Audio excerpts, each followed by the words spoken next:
it's found me. All right. So yeah, I'm going to be filming, repurpose the content for those that missed out, can't be here. It's just really good to have more and more free information out there so that everybody can benefit from it. But where I started, okay, grandmother, she was very integral into my passion for gardening and things like this. What she really did for me was promote living off the land, or appreciating the fact that the garden plays such an important role in our health, not only for obviously the food that we might be growing and getting from the garden, but the time spent in the garden, just being amongst nature, seeing the cycles, being out in the sun, the fresh air. So she really hammered home from a young age that we go out to the garden to harvest some food, and then we take that back and it's fresh. We're making it, preparing it for our lunch, for our dinner, or something like this, okay?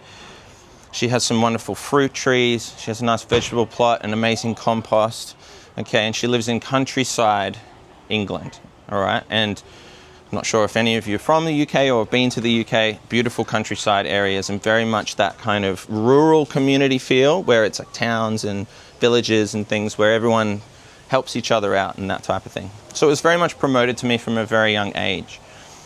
Now, the other thing that she did, and I'll tell you a quick story, it was really, really fun, is each one of her grandchildren, she would plant a tree with us.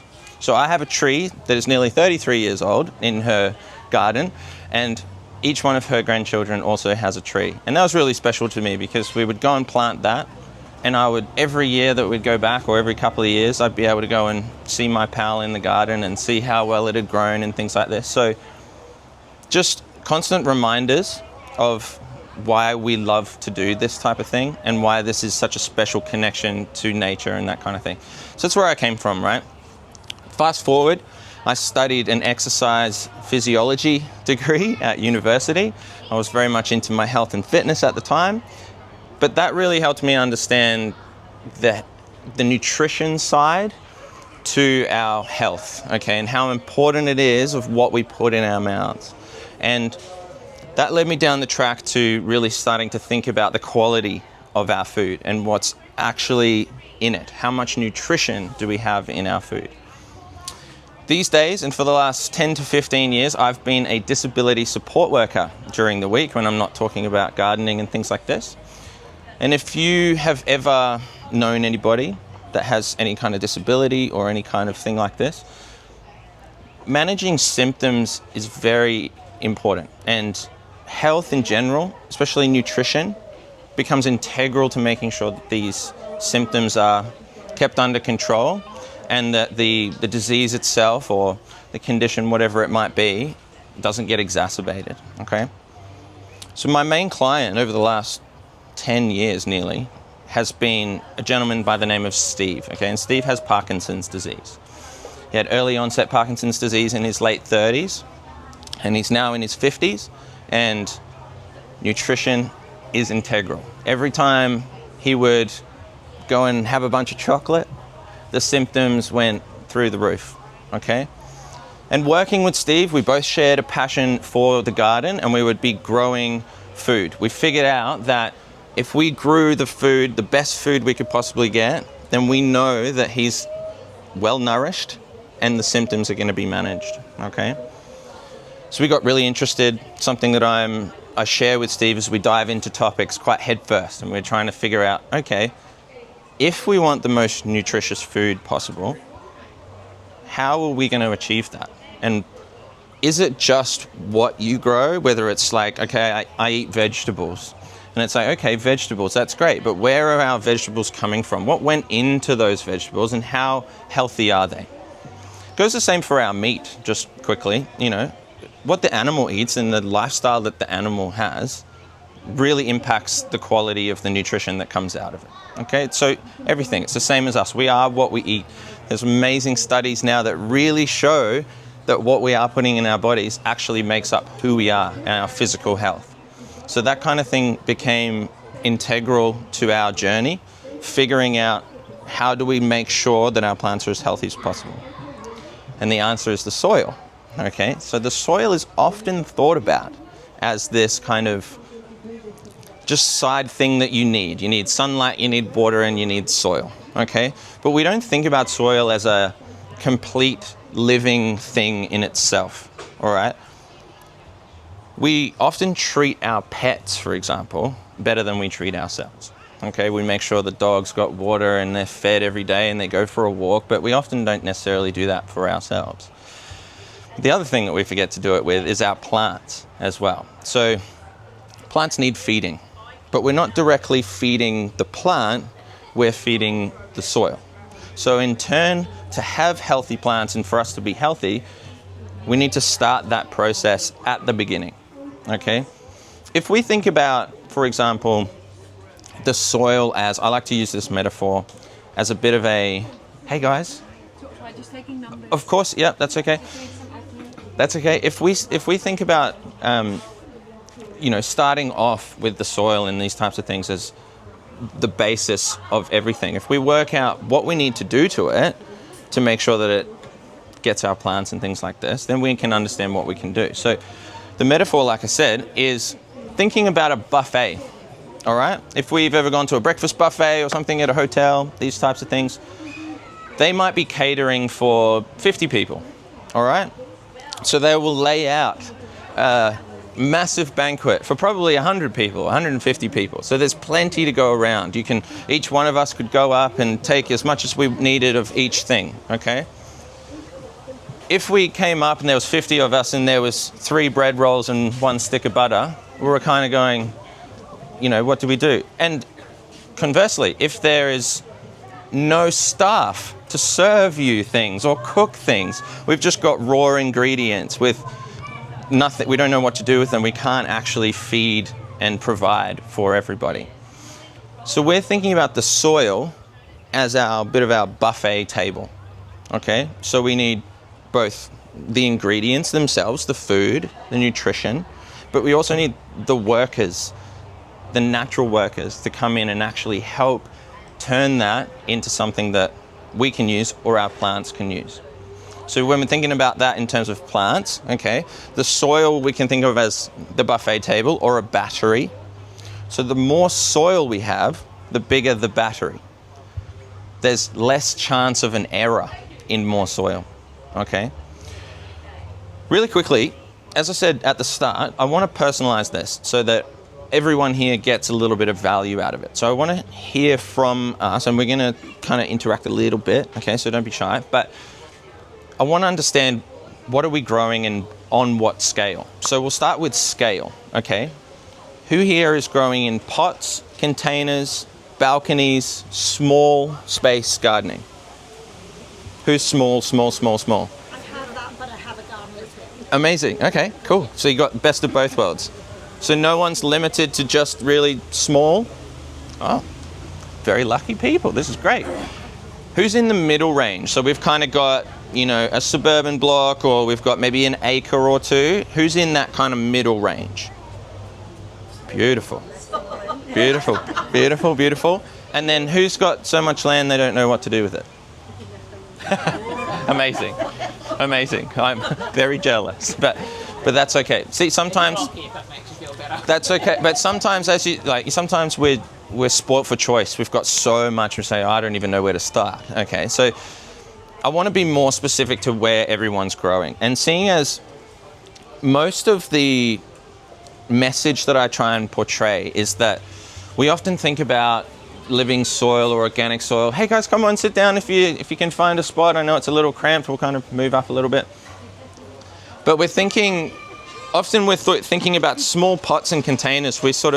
Most people will get a potting mix bag from the hardware store or the garden center and they'll throw it in and it's got some fertilizer kind of already in it, and then you get your seedlings from the garden center, in they go, water it in. You might get a decent season out of it. You might get a decent harvest, which is great. But then what happens after we've sucked all the nutrients out of it? Most people are getting to that point and going, I don't know what to do with this. It's kind of dead. My plants are dying. It's not working. And they'll ditch it. They'll throw it on another garden bed, or it goes in the compost or something. They'll get rid of it, and then you go and you get another bag and you start again. Okay, that can get expensive year after year after year.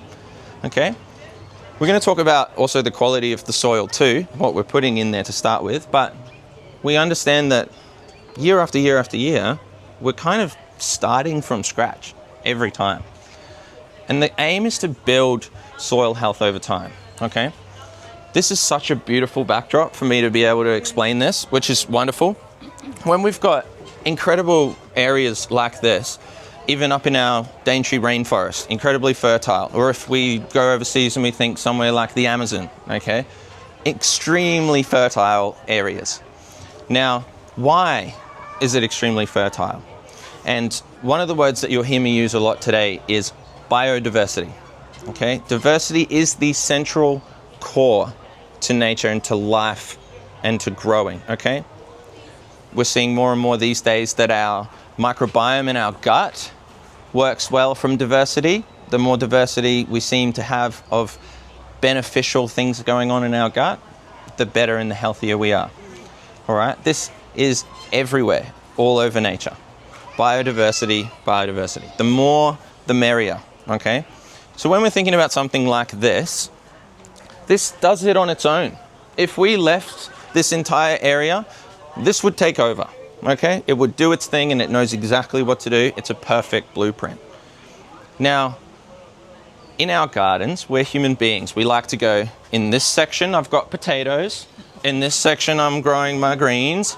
And here I've got my tomatoes. And then they're all, like, you know, nicely sectioned off. You've got your labels and everything, which works really well for us organized people. But this isn't like that, okay? So what I want to really try and touch on today is changing our perspective about how we look at the natural cycles and the natural things that are going on in nature and in the soil and all of this kind of thing. We're using what is already working and mimicking it on our own scales, okay? So let's think about this. Why does this work? All right, for one, biodiversity. We have a huge range of different plants. If you look in a rainforest, there are so many different plants, so many different animals, insects, and down into the soil, so much soil life. And it is teeming with life. They're all somewhat competing, but working together and trading relationships. And that's what we're trying to bring into our space. So here, okay, I mean, some of these gardens are maintained, so they've got, you know, mulch and things that are put down. But for the most part, we've got dead organic matter that is falling down onto the ground. We have sticks, leaves, dead insects, you know, animal manure, and then rain washing down residues, all of these types of things. And it's forming a mulch layer on the ground. It's forming this layer of leaf litter and all of these types of things. Now, I want to introduce you to an approach that nature does, which is called no-till or no-dig gardening, okay? Has anyone used no-dig already? Save the back. No-dig gardening is actually what we want to achieve because no one's coming through and forking this up to aerate the soil to get something to grow in it, is it? So how does that work? But we think we know better to come in and turn it all over. Now, I will admit there are some instances where turning the soil over can speed things up, especially if you're starting with something that's very rocky or, you know, something like this. So you can get it going, but then we want to leave it, okay?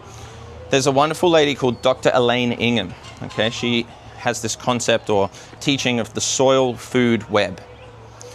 The soil food web is a complex network of microorganisms. We've got bacteria, fungi, okay, microbes.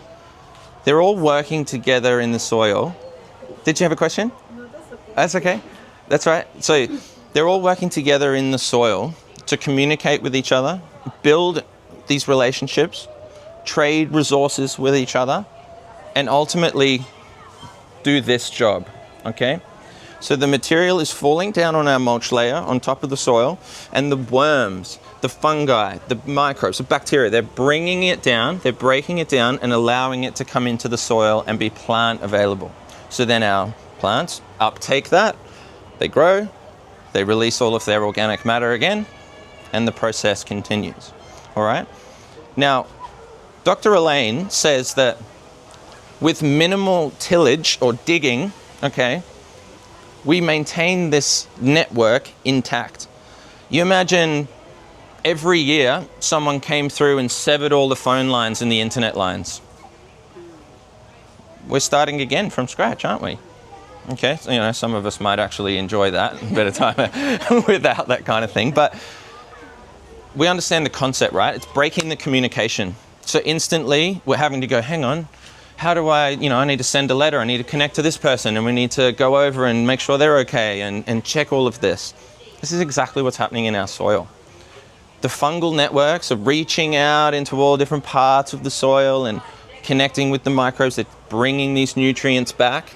Okay, we'll talk about a little bit more on the fungi in a second. But if we're coming in and slicing those, turning them over, which often happens in our conventional farming, it's kind of, they come in and it's flipped, then all of the life, which is normally in the soil and safe, is now getting cooked by the sun. It's getting completely deteriorated, the fungus is gone, and quite often they're throwing down synthetic fertilizers, weed killers, all of these types of things, which kills all of our life. All right? So keeping that soil food web intact is the goal. Now, normally I try and kind of promote the idea of what I was talking about before with the small containers and the pots and not wanting to throw this out, but this goes for our gardens as well. If you've got a patch in the ground or a raised bed or something like this, you're not going to be throwing that soil out every year or turning over or anything like that. So we need techniques, actionable things that we can do to improve that soil. All right? Bringing it back to a slightly bigger picture again, when we're observing these types of things, nature has a natural succession, okay? We might see, for example, in Egypt, a place that I've been recently, which was incredible, I got to go around the pyramids.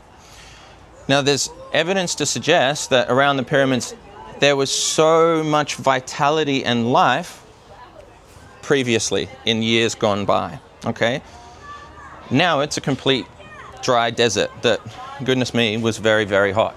So how did it get from one to the other, and then how does one get back again? Okay, this could happen over hundreds of thousands of years, all right? There's slow progression.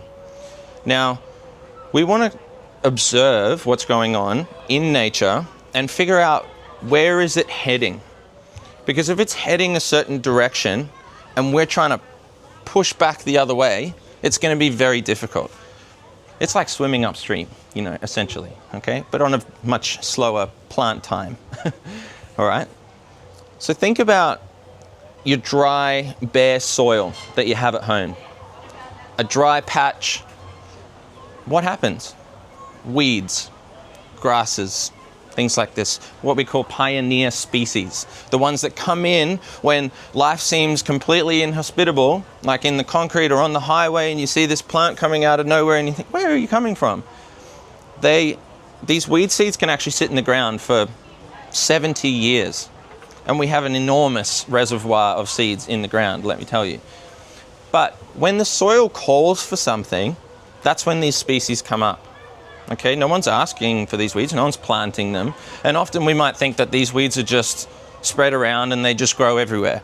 But they grow for a reason. They could sit dormant for those 70 years until the soil actually needs them. So they're playing a role, okay? Whether that role is to send a taproot down and break up the compaction of the soil, whether it's like our famous nut grass, where it's sending all of these things out and creating this network to, isn't it just awful? Isn't it awful? But yeah, that's why it's there. It's there for a reason. And we find it regularly around here because of that reason. Our soils are lacking that.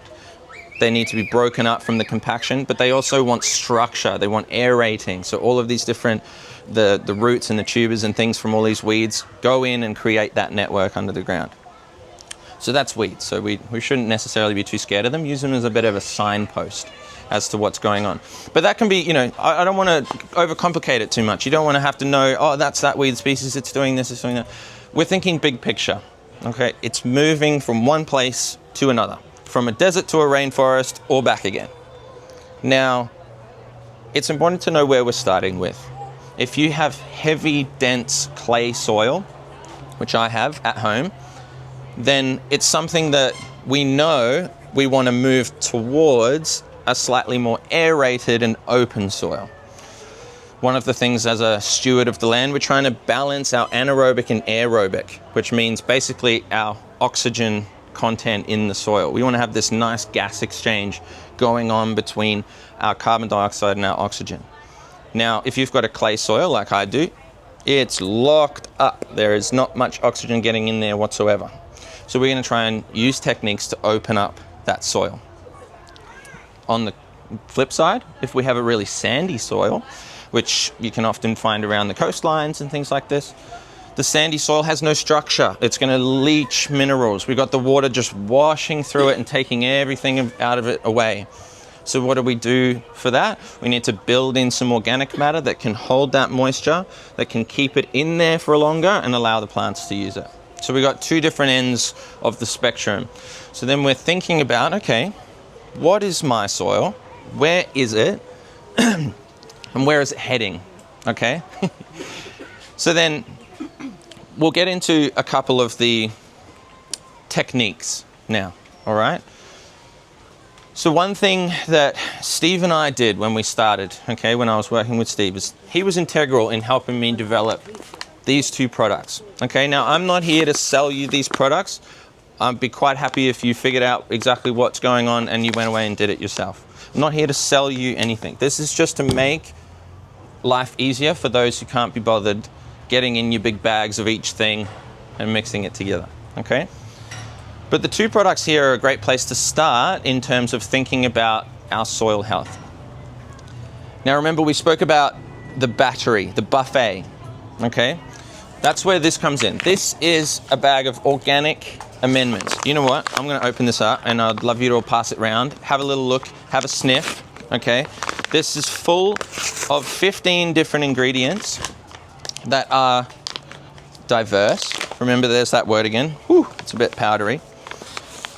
I'll get you, here we go, pass it around and have a little sniff and a look and pass it around. On the front, you can also see all of the ingredients that are in there. So 50% of that mix are rock dusts. Okay, we've got volcanic rock dusts, things like palagonite from Mount Sylvia, local sources. What our rock dusts do, apart from providing essential minerals that we need like phosphorus, our rock minerals are often very, very left out, okay? We throw down our compost and manure and things like this and green waste, but the bedrock of the earth is rocks and minerals, and there's so many minerals that we need that come from these rocks that if we're not putting them in once they've been taken up by the plant, it's like someone's come and taken all the bread rolls and then we're not putting any back for the next round of people, if that makes sense. Oh, goodness me. I'm falling over on my face over there. Thank you, sir. So 50% rock minerals, okay? The other 50% is made up of a combination of ocean ingredients. So we've got things like kelp, full of amazing nutrients. Now, I could go into each one of these ingredients and tell you what it's got and why and all of these types of things, but that's not necessarily why we're here. I want to make this super simple. If you do want to hear about that, I've got plenty of information on my socials and my YouTube and things going into the ingredients and what they can do for your soil, but we're going to kind of keep it a little bit more broad. So the other half, yes, we've got ocean ingredients, kelp, we've got crustacean meal, so shrimps, crabs, things like this. We've got ground up oyster shell flour, an amazing source of calcium. So you can see that we're pulling all of these incredible sources of proper biology, things that nature is used to grabbing and turning into plant available form. And we're picking them from all the best places from around the country, and we're putting, you can probably smell some of the ocean ingredients in there. I tell you, it's not fun when I'm mixing up a lot of it. My wife just tells me to stay outside for a bit. But these ocean ingredients are so good. A lot of the time, if it's got a lot of stink when it's going in, it means it's generally pretty good for our plants. They tend to like stinky things, our manures and our like fish. There's fish bone meal and things like that in there as well. So what I'm getting at with this is that we're pulling diversity, okay, from all around the place. You don't have to use this, okay? It it does really help because there are amazing ingredients in there that can feed your soil, but we can also feed our soil with other things. So if you've got eggshells that you use from your kitchen, throw them in your compost. You've got all your different types of green waste and your sticks and your leaves and all of these types of things. This is diversity. Lots of kitchen scraps. You might, grass clippings, all of the things. We want lots and lots and lots of different things in there. The more the merrier, remember? And what this is doing is it's attracting different life in the soil, microbes, bacteria, that will break that down and turn it into plant available form. Some of it can be uptaken quite easily because it's water soluble, but some things like our rock dusts and things like that need to be broken down by something in the soil. So if you're adding it to a soil that's dead, and I call that dirt, okay, and dirt is essentially soil devoid of life, then there's nothing to go in there and serve up the raw chicken to all of our people. You know, we're not going to just dump a raw chicken on there and say, help yourself. We want somebody to come in and actually cook the chicken or do whatever it needs to do, make it available for us to go and eat, okay? So that's the organic amendments. We can go and pick just some of them, but the more the merrier, all right? I often get asked, you know, do I have to include things from the ocean or do I have to include all of these types of things? And the answer is no, you really don't. A good compost is just as good as our amendments because what is going into it. I actually feed my compost this stuff too. I feed my worms this as well. Yes. If you run it through the worm bin, how much, sorry? Do I give the worms? Or not a huge amount because they don't need it. Like, you don't want to completely overturn it, and you also don't want to heat it up. Like, it's not going to get hot like a compost, but you don't want to add in too many things to try and heat the worms up. But I will feed that to my worms, so my worm castings or the worm juice that comes out is supercharged already before it gets there. It's plant available straight away. That's what our earthworms are really good at doing, making things available. Wonderful, isn't it? Stinky? Thank you. So that's that one. Please, again, come up and see it afterwards if you want to. Next one, the second one that we organised is a cover crop seed mix or a green manure. Has anyone heard of green manure or cover crops before? Beautiful, couple of you. Well, we're going to go into it anyway. Not crazy. Tomorrow, if you're around, I'm doing a specific talk just down here on the stage about cover crops and going a little bit more into detail. But again, let's do the same thing. Let's pass it around. So this is a collection of seeds, 15, again, diverse seeds, so you can have a little look around. 60% of this mix is actually 3 different clover species. Clover is an amazing plant, okay? It's pretty easy to manage. It's beautiful. It creates these beautiful flowers, but also they're incredible nitrogen fixers. It brings atmospheric nitrogen from up in the sky and puts it down into the soil and makes it available for our plants. So having things like our legumes, we might have heard of the 3 sisters method before.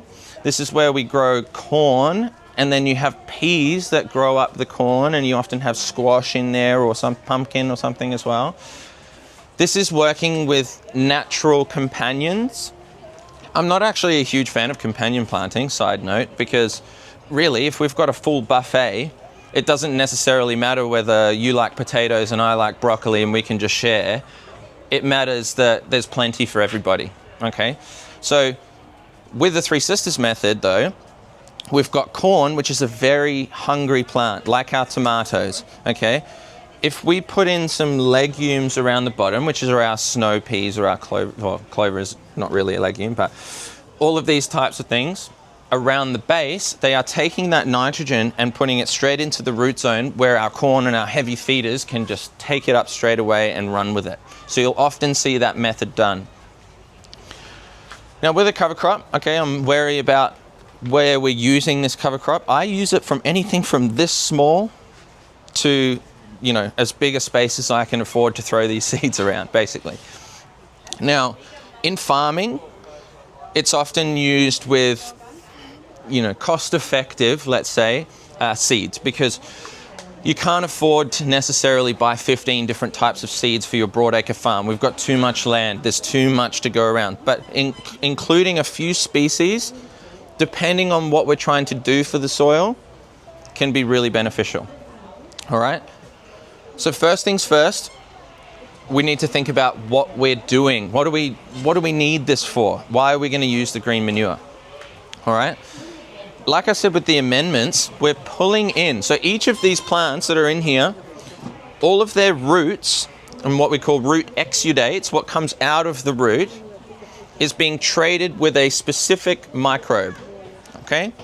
So grasses, or certain grasses, have specific microbes that they work with. We've got our legumes, we've got our brassicas, they've got multitude of different species.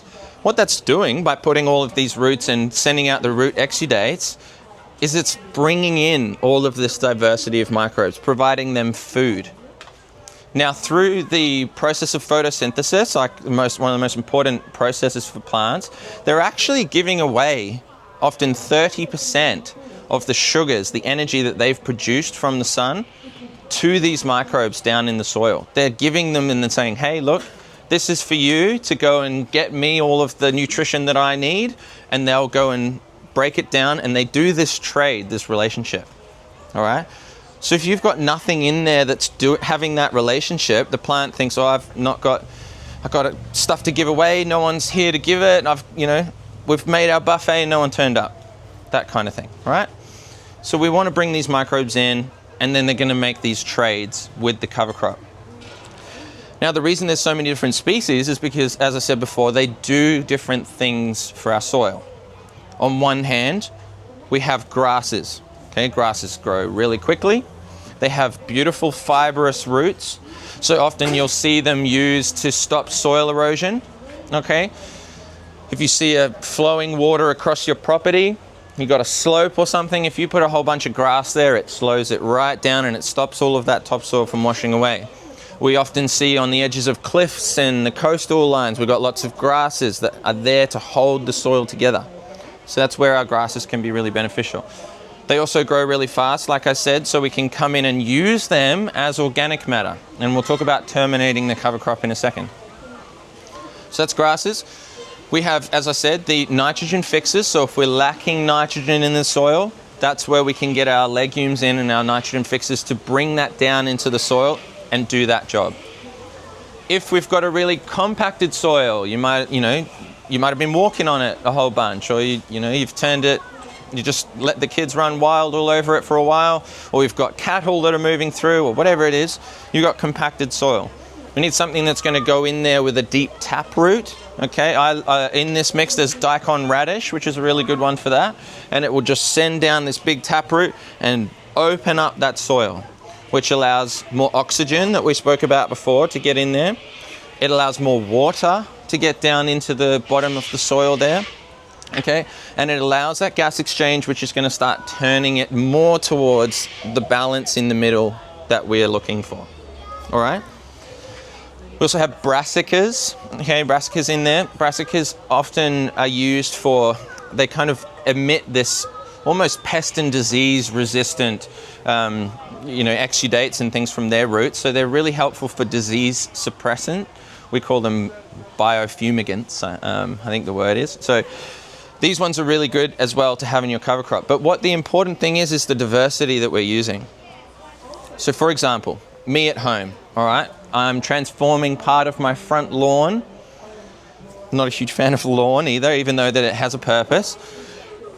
I've got my lawn and I'm transforming it, and I'm showing on YouTube how I'm turning it into a thriving soil, okay? Because it's heavy clay, it's just grass, and I'm showing you, okay, we can actually use all of these techniques to do that. So I've thrown down cover crop seeds everywhere, all right?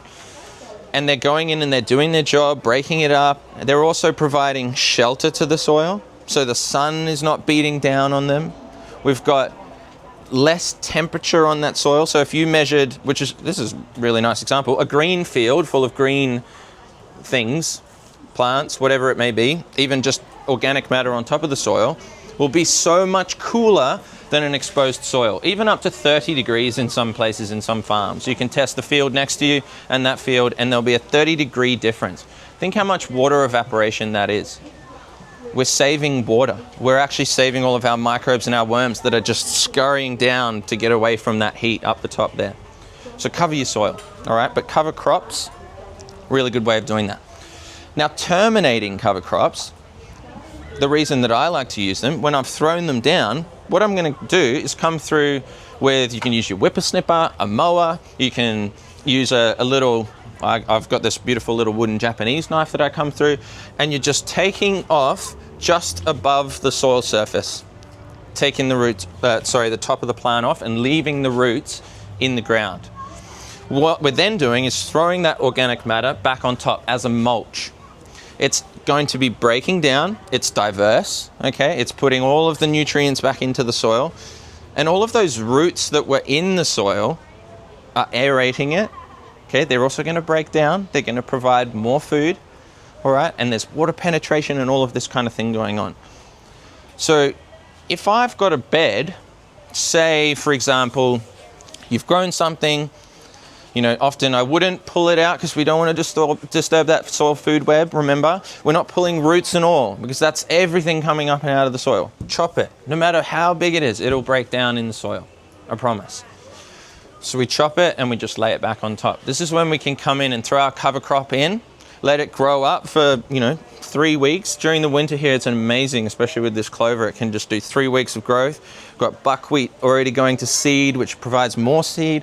We've got flowers coming out, bringing pollinators in, all of these wonderful things. And then we can come in and terminate it and just throw it back down and feed.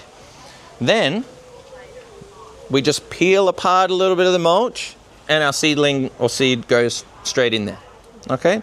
Then you've got a mulch that's feeding and doing all the things that it needs to do. We can come and add more mulch on top as well. So then often people will talk about just turning that into the top layer of soil, but we're trying to avoid digging. We're trying to avoid tilling the soil. So we want to keep it no dig. So you can come in and throw all of our different types of mulch in over the top and allow those worms and microbes to come in and just go to town on it and bring it down, okay? So that's cover crops. Thank you. Those are the 2 products that I have on offer on the website. By all means, we don't have to use these, and there are plenty of people out there who supply these. Did you have a question? You do, yeah. Keep going. So, you do have... Yeah, about a cover crop. Have you ever used amaranth? Not personally, but I know that some people have. But in that, saying that, you could use so many different things. This is a slightly leaning towards a winter cover crop because in the summer, if you're planting clover, like snow peas, for example, are in there. You can't grow snow peas in the summer here. It's just too hot. So what I might do is either keep I haven't actually developed a summer cover crop mix yet, but what I might do is add in sunflower seeds or something. Add in, pigeon pea or whatever else that's going to have good organic matter and diversity, and then allow us to put it back in. So don't feel like you're limited to what's in here. You can just use seeds in general, just broadcast seeds. And if they don't germinate, they're still food for the soil. If we think about one of those seeds, for example, okay, I've just had a little boy, 6 weeks old, my first little boy.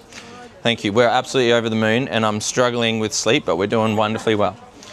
We think about the amount of potential in the very, very first conception of a child, or in our case, in our plants, our seed.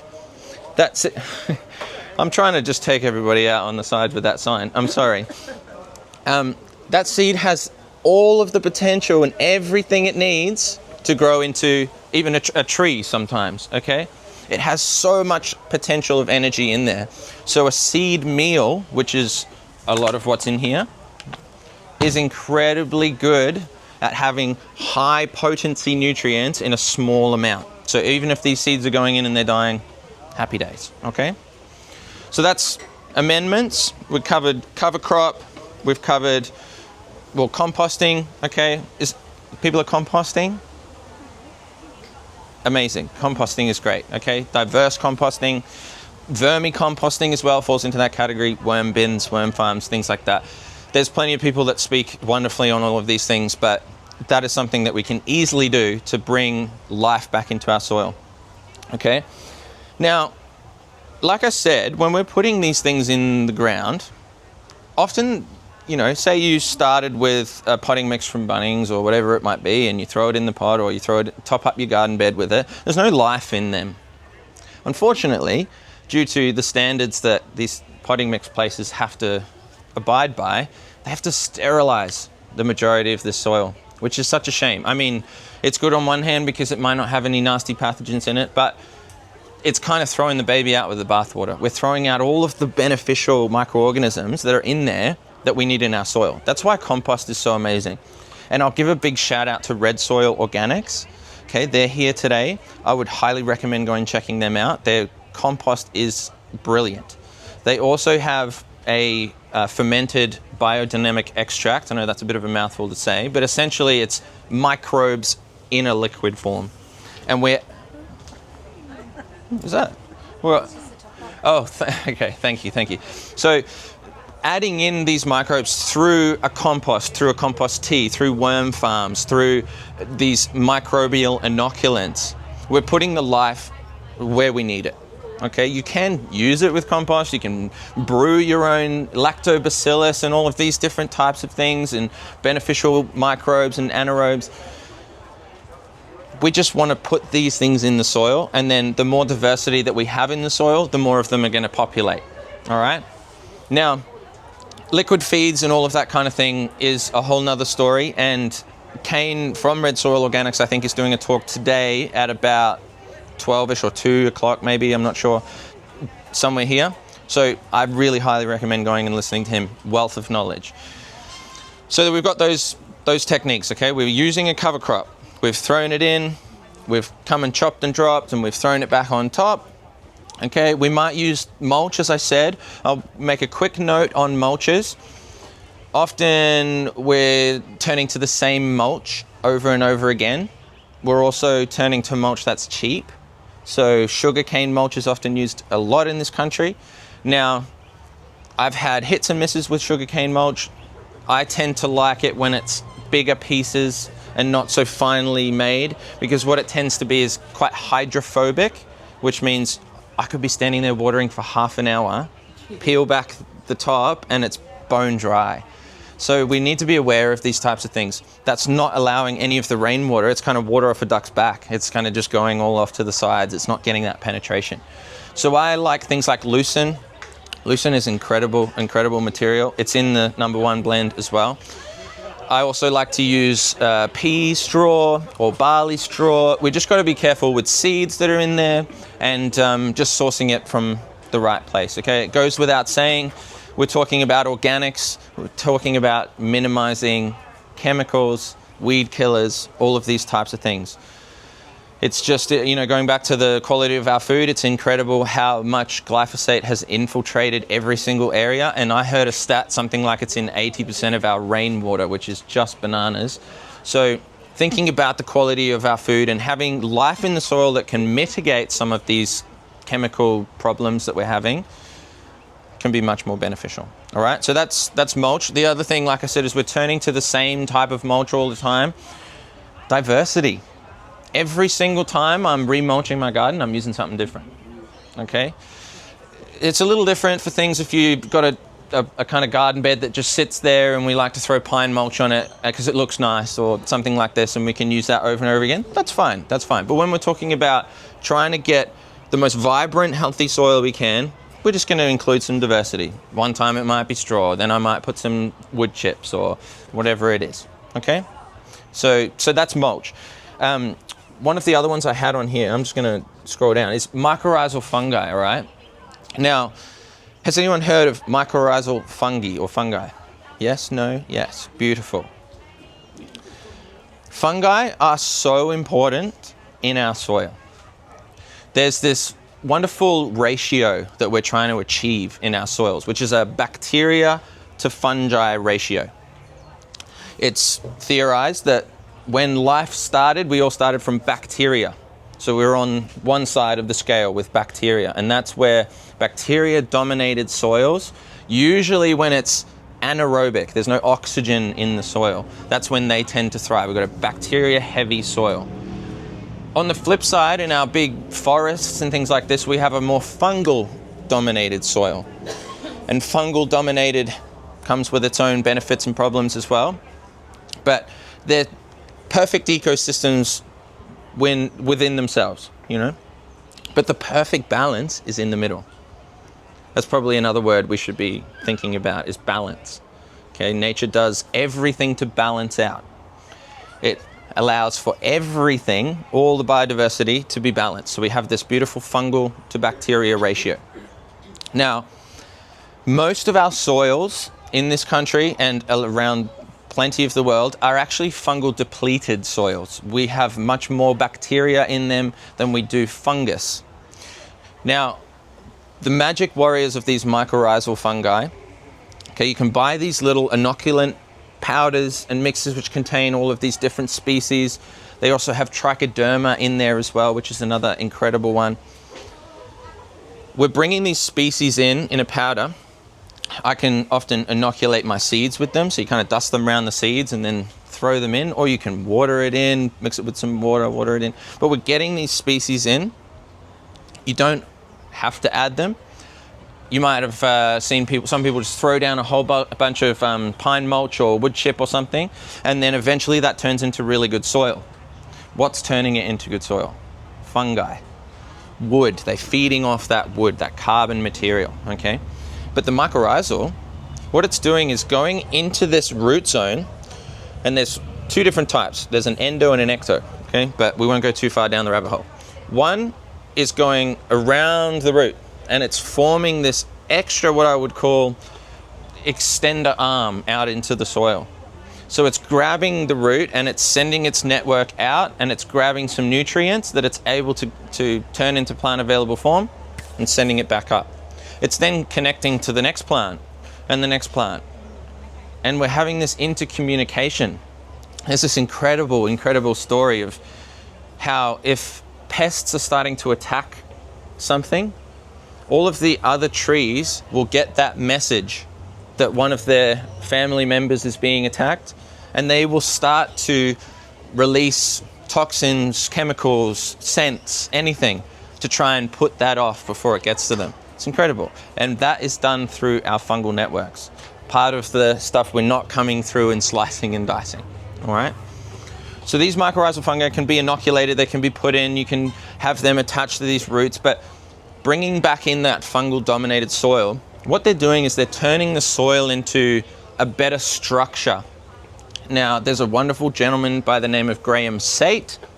He runs nutrition farming or Nutritech solutions, really big in agriculture and bringing back this wonderful message. But what he's saying is that the crumb structure that we're after in our soil, this kind of, it's like loose, but if you squeezed it, it would hold firm, and then you could just push it with your finger and it would just break apart. It's holding just the right amount of moisture, and it's what we call humus.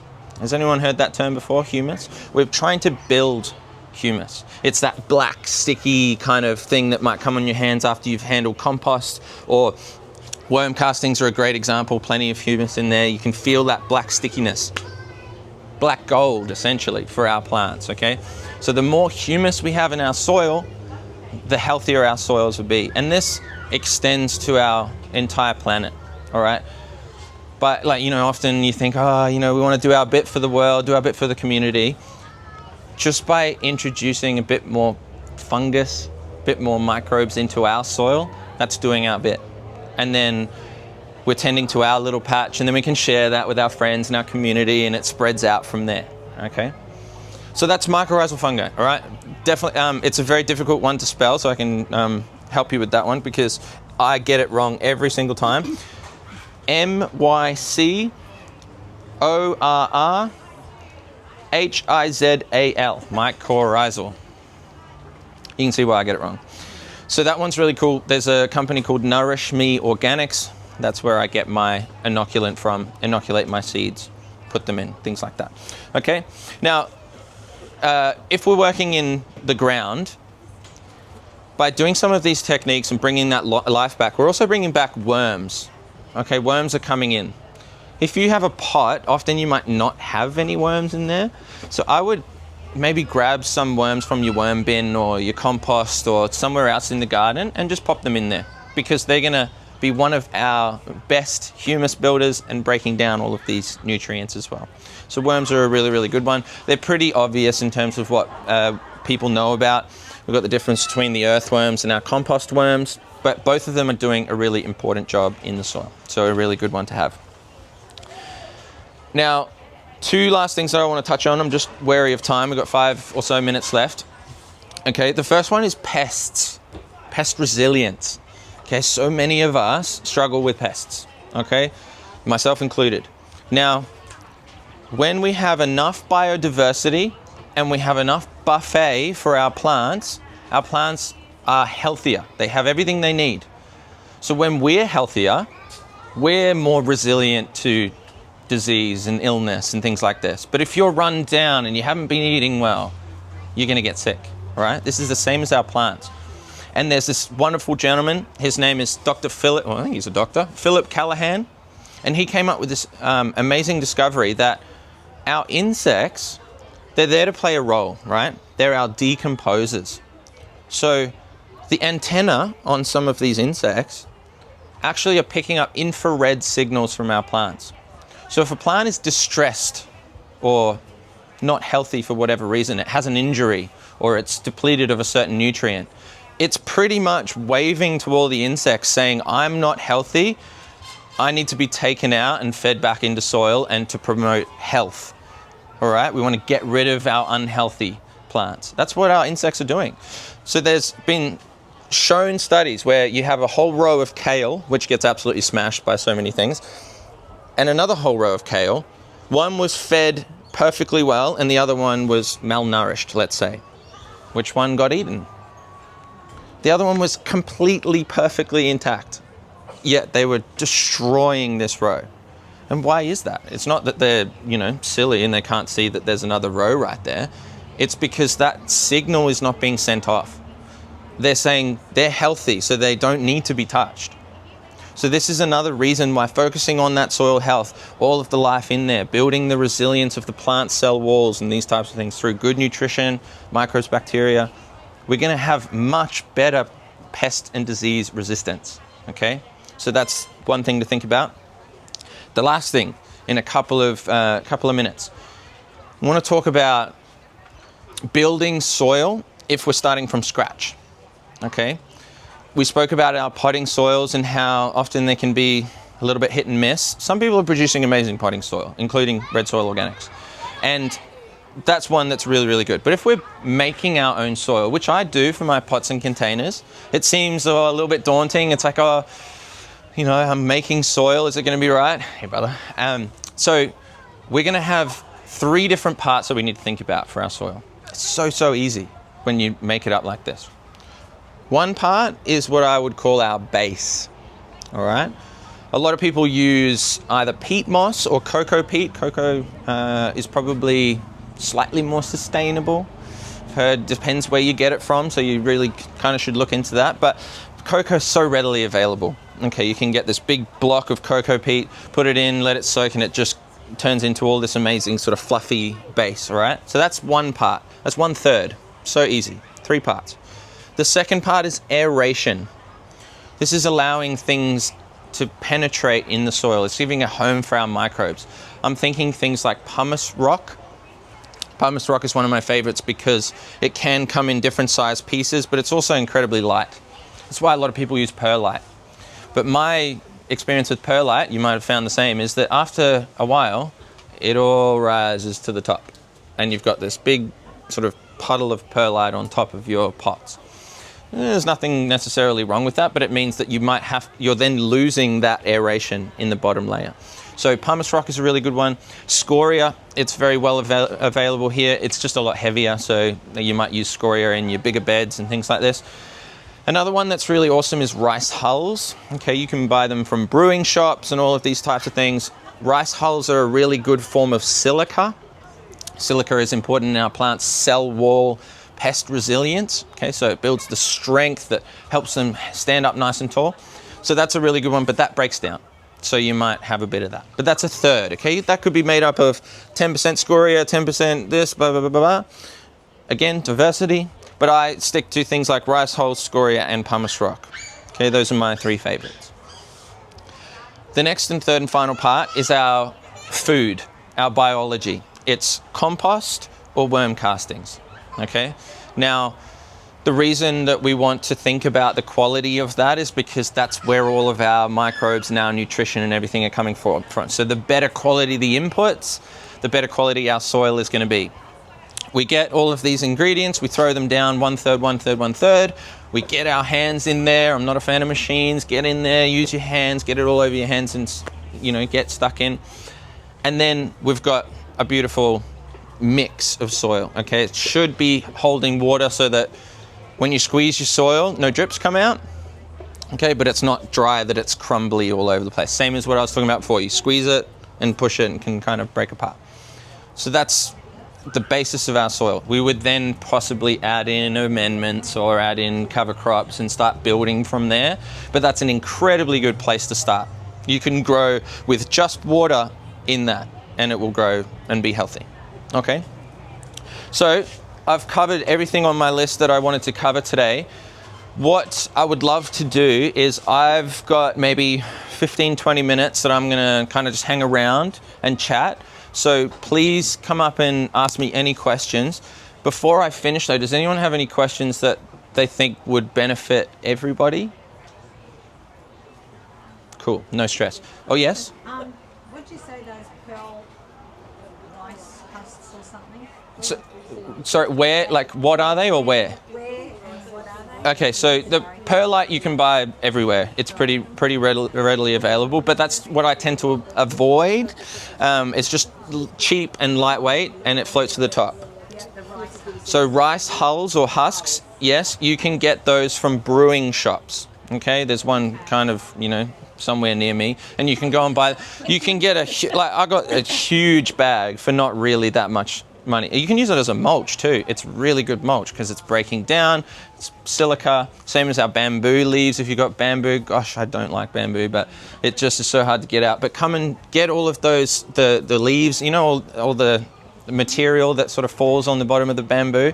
Take that and put that in your compost or put that as a mulch, all right? So, yeah. Yes, of course. Dried banana leaves. Oh, bananas are fabulous. Yes, fabulous. And Coffee planes, how much coffee planes would you put in? are you talking about composting? So, yeah, normally we're trying to balance our ratio of greens and browns. Okay, so it's about balance. It's not necessarily about the input itself. It's just making sure that we've got a balance.